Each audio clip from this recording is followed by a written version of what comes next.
আইপিএলের পরবর্তী সংস্করণ শুরুর দিন জানিয়ে দিল বিসিসিআই। 10 দলের পুরুষদের এই টুর্নামেন্টের আগে রয়েছে উইমেন্স প্রিমিয়ার লিগ, আর এই দুটি টুর্নামেন্টেরই দিন ঘোষণা করে দিয়েছে ভারতীয় ক্রিকেট বোর্ড। আইপিএল শুরু হচ্ছে 21শে মার্চ, আর 7 ফেব্রুয়ারিতে শুরু হচ্ছে উইমেন্স প্রিমিয়ার লিগের পরবর্তী সংস্করণ। তবে কলকাতাবাসীর যে প্রশ্ন, আইপিএলের কটা ম্যাচ পড়ছে কলকাতায়? আইপিএলের 2025 সংস্করণের উদ্বোধনী ম্যাচ হতে চলেছে কলকাতার ইডেন গার্ডেন্সে। আইপিএলের ফাইনালও হবে ইডেনে। ভারতীয় ক্রিকেট বোর্ডের বার্ষিক সভা ছিল, সেখানেই সিদ্ধান্ত হয় 21শে মার্চ আইপিএল শুরু হবে। ফাইনাল হতে পারে 25শে মে। তবে আইপিএলের পূর্ণাঙ্গ সূচি এখনও জানা যায়নি। এ মাসের শেষেই আইপিএলের পূর্ণাঙ্গ সূচি সামনে আসবে। গত 3 সংস্কারের মতো এবারও মোট 74টি ম্যাচ হতে চলেছে। উইমেন্স প্রিমিয়ার লিগ শুরু হচ্ছে 7 ফেব্রুয়ারি থেকে, তার ফাইনাল রয়েছে 2রা মার্চ। সবচেয়ে বড় বিষয়, 2024-এ কেকেআর চ্যাম্পিয়ন হওয়ায় কলকাতাতেই এবার হতে চলেছে আইপিএলের উদ্বোধন ও ফাইনাল। অস্ট্রেলিয়া সিরিজে ভালো পারফর্ম করতে পারেনি ভারতীয় দল, আর তার মাঝখান থেকে ঋষভ পন্থের সমালোচনা করেছিলেন গৌতম গম্ভীর। তিনি জানিয়েছিলেন পন্থকে আরও ধরে খেলা শিখতে হবে, ম্যাচের পরিস্থিতি অনুযায়ী তাকে খেলতে হবে। সেই কথা রীতিমতো উড়িয়ে দিলেন রবিচন্দ্রন অশ্বিন বলছেন পন্থের রক্ষণ খুবই ভালো, চাইলেই তিনি প্রতিটি ম্যাচে শতরান করতে পারেন। রক্ষণ করতে গিয়ে পন্থ আউট হলে নিজের নাম বদলে দেবেন বলেও তিনি জানিয়ে দিয়েছেন।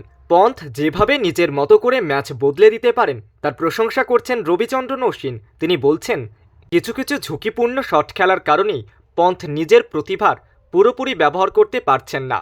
অশ্বিন আরও বলছেন, আমাদের একটা জিনিস মাথায় রাখতেই হবে, রক্ষণ করতে গিয়ে পন্থের আউট হওয়া বিরল ঘটনা, বিশ্ব ক্রিকেটে অন্যতম সেরা। এখনকার দিনে রক্ষণ করা খুবই কঠিন কাজ, পন্থ সেখানে ব্যতিক্রম। 10 বার রক্ষণ করতে গিয়ে পন্থ আউট হয়েছে, এটা কেউ দেখাতে পারলে আমি নিজের নাম বদলে দেব। কিভাবে পন্থের থেকে সেরাটা বার করে আনা হবে সেই উপায়ও বলে দিয়েছেন রবিচন্দ্রন অশ্বিন। পন্থের সতীর্থ রবিচন্দ্রন অশ্বিনের মতে, পন্থকে দিয়ে ভালো ব্যাট করাতে হলে ওকে আগেই সেটা স্পষ্ট করে বলে দিতে হবে।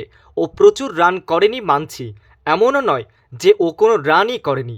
ওর হাতে প্রচুর সময় রয়েছে, এখনও নিজের প্রতিভার পূর্ণ বিকাশ ও ঘটাতেও পারেনি। সিডনি টেস্টে ভারত 3 দিনে হারলেও 2টি ইনিংসে সর্বোচ্চ রান করেছিলেন ঋষভ পন্থ, তবে দুবারই তিনি ক্রিজে জমে গিয়েও খারাপ শট খেলে আউট হয়েছিলেন। এবার কি পাক ক্রিকেট বোর্ডের টনক নড়বে? যা পরিস্থিতি তাতে ক্রিকেট মহলে এই নিয়েই চলছে আলোচনা। আসন্ন চ্যাম্পিয়ন্স ট্রফির আয়োজক এবার পাকিস্তান। ফেব্রুয়ারি মাসের 19 তারিখ থেকে এই টুর্নামেন্ট শুরু হতে চলেছে। তার আগে প্রবল চাপে পিসিবি। সেদেশের ক্রিকেট বোর্ডের প্রধান অবশ্য এখনও মানতে নারাজ যে তারা সমস্যায় রয়েছেন। সমস্যা সত্যিই বড়, কারণ পাকিস্তানের যে 3 ভেন্যুতে এই টুর্নামেন্টের আয়োজন করা হবে তার একটিরও সংস্কারের কাজ পুরোপুরি হয়নি। এবার যে কারণে স্টেডিয়ামের কাজ নিয়ে পিসিবিকে হুঁশিয়ারি দিচ্ছে আইসিসি। চ্যাম্পিয়ন্স ট্রফি শুরু হতে 44 দিন বাকি রয়েছে, তবে আইসিসি পিসিবিকে স্টেডিয়াম সংস্কারের কাজ শেষ করার জন্য ডেডলাইন বেঁধে দিয়েছে 25শে জানুয়ারি। সম্প্রতি পিসিবি চেয়ারম্যান মাহসিন নাকবি লাহোরের গদ্দাফি স্টেডিয়ামের কাজ দেখতে গিয়েছিলেন। পিসিবির এক্স হ্যান্ডেলে শেয়ার করা এক ভিডিওতে দেখা যাচ্ছে স্টেডিয়ামের সংস্কারের কাজ সময় মতো শেষ হবে বলেছেন মাহসিন নাকবি। নেট দুনিয়ায় ভাইরাল হওয়া বেশ কয়েকটি ভিডিওতে দেখা গিয়েছে মাঠ, gallery, club house, dressing room কোনো কিছুই ঠিকমতো এখনও তৈরি হয়নি। অবসর নিতে চলেছেন রবীন্দ্র জাদেজা, আচমকায় জল্পনা তুঙ্গে। ভারতের তারকা অলরাউন্ডারের ইনস্টাগ্রাম স্টোরি দেখে তীব্র জল্পনা সমর্থকদের মধ্যে। কি পোস্ট করলেন জাড্ডু? হঠাৎ তিনি নিজের জার্সির ছবি পোস্ট করেছেন। যে জার্সি পরে সিডনিতে খেলেছিলেন সেই জার্সির ছবি পোস্ট করলেন। না, স্পষ্ট করে কিছু লেখেননি, সে কারণেই তীব্র জল্পনা। অনেকেই বলছেন তাহলে কি বিদায় আসন্ন?